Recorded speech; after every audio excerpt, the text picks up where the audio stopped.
Morning everyone. बच्चों, आज हम पूरक पुस्तक वितान का पहला पाठ उस पर चर्चा करेंगे।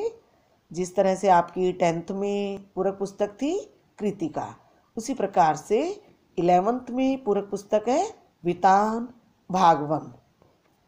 इसका पहला पाठ है भारतीय गायिकाओं में बेजोड़ लता मंगेशकर। अर्थात भारतीय गायिकाओं में लता मंगेशकर के समान जो है गायिका ना तो अभी हुई और ना होने की संभावना है। और यह पाठ कुमार गंधर्व द्वारा रचित है।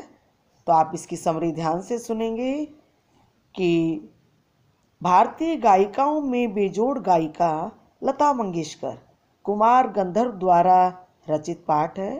लता जी की गायकी ने जन सामान्य का संगीत के प्रति नजरिया बदला है, इसमें कोई संदेह नहीं। लेखक ने लता जी की गायकी में उनकी सुरीली आवाज़, संगीत में गानपन और स्वर की निर्मलता को उजागर किया है। लेखक ने शास्त्रीय संगीत और चित्रपट संगीत दोनों में क्या अंतर है, दोनों का महत्व क्या है, उदाहरणों के माध्यम से स्पष्ट करने का प्रयास किया है।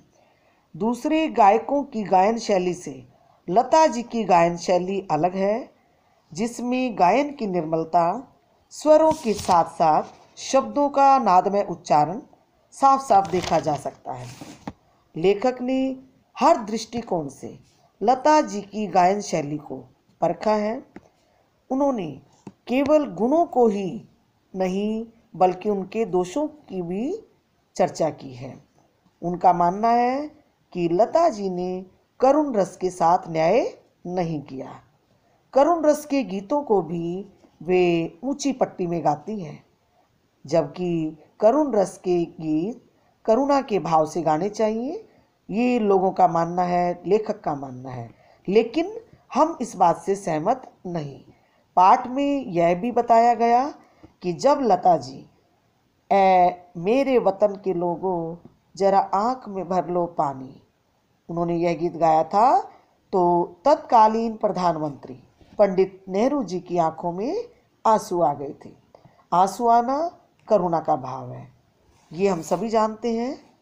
अगर हम शास्त्रीय संगीत और लता जी के चित्रपट संगीत की तुलना करने लगे तो शायद शास्त्रीय संगीत 3 घंटे सुनने की बजाय लता जी के चित्रपट संगीत 3 मिनट सुनना ज़्यादा पसंद करेंगे।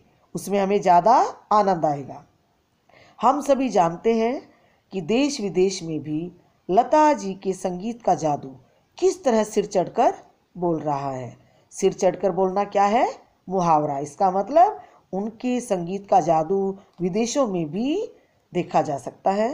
अर्थात लोग उनके गीतों को कितना अधिक पसंद करते हैं, इस बात में कोई अतिशयोक्ति नहीं कि ऐसा कलाकार शताब्दियों में शायद एक ही पैदा होता है।